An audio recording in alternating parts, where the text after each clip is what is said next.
کل کی تاریخ ہی ہوگی 31 دسمبر 31st نائٹ، 31 کی رات، اور لوگوں کے سفر گوا کی طرف شروع ہو چکے ہوں گے، لوگوں کے سفر ممبئی کی طرف شروع ہو چکے ہوں گے، لوگوں کے سفر دبئی کی طرف شروع ہو چکے ہوں گے۔ اتفاق سے 31 کو ایک سال میں دبئی میں تھا، دبئی جو ہے وہ دلہن کی طرح سجایا جا رہا تھا۔ میں نے پوچھا یہ دلہن کی طرح کیوں سج رہا ہے؟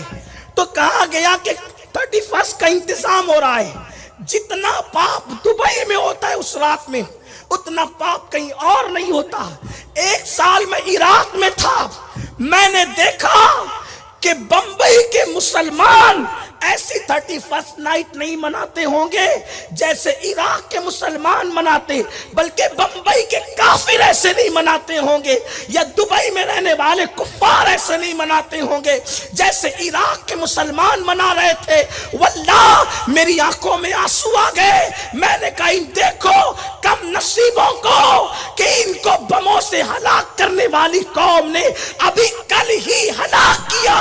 بموں کے اثرات اور گولیوں کے اثرات ختم بھی نہیں ہوئے، اور یہ ظالم ان کے تہوار میں شرکت کر رہے ہیں، پٹاخے پھوڑ رہے ہیں، آتش بازی کر رہے ہیں۔ نادان مسلمان جس مذہب میں نیک کاموں کے اندر یہود و نصارہ سے مشابہت منع ہے، گناہوں میں کیسے مشابہت ہو سکتی ہے؟ میں یہاں آپ کے اس اجتماع کی وساطت سے، ہمارے اس اجتماع کی وساطت سے، سنی دعوت اسلامی کے اس انقلابی اجتماع کی وساطت سے آپ کو یہ بات بتانا چاہتا ہوں، سنو سنو، اللہ اکبر۔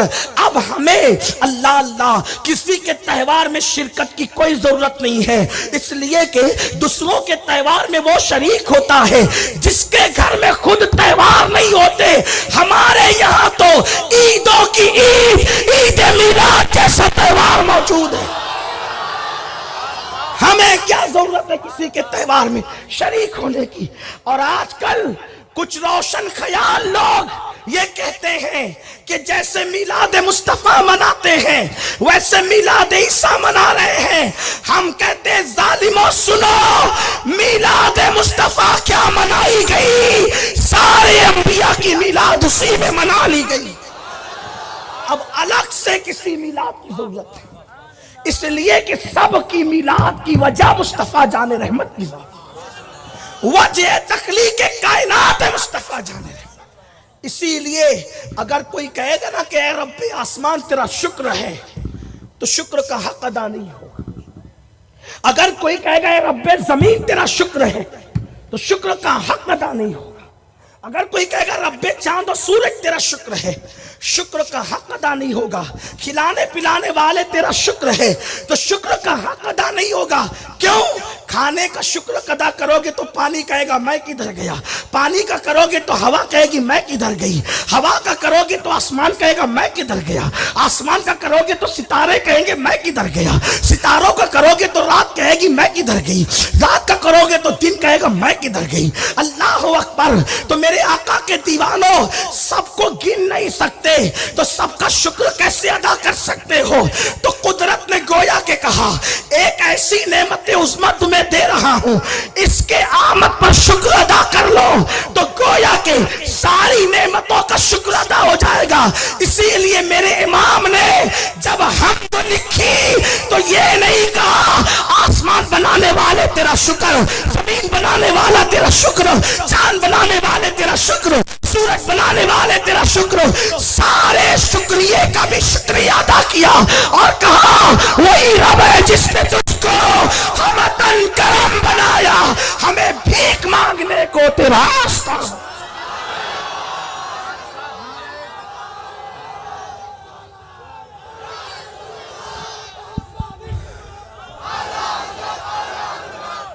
حضور کے ذریعے شکر ادا کیا۔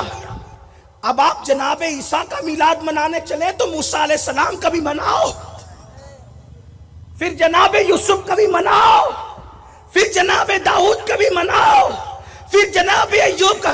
ارے تمہیں ان کی تاریخ ولادت پتہ ہوگی تو نا، عیسائیوں کے کہنے پہ چاند کی شہادت قبول نہیں کرتے، عیسائیوں کے کہنے پر میلاد عیسیٰ کی تاریخ کیسے صحیح مان لے؟ عیسائیوں کے کہنے پہ ولادت عیسیٰ کی تاریخ کیسے صحیح مان لے؟ اور پھر ہمیں تو جامع الصفات ذات دے دی گئی ہے، ان کا میلاد بناؤ سارے نبیوں کا میلاد ہو، ارے ان کا ذکر کرو سارے نبیوں کا ذکر ہو گیا۔ ارے یہ ذات تو وہ ہے کہ ان کا ذکر کر لیا تو خدا کا بھی ذکر ہو گیا، ان کا ذکر بھی خدا کا ذکر ہے۔ اسی لیے میرے امام کہتے ہیں ذکر خدا جو ان سے جدا چاہو نجدیو، واللہ ذکر حق نہیں کنجی سقر کی ہے۔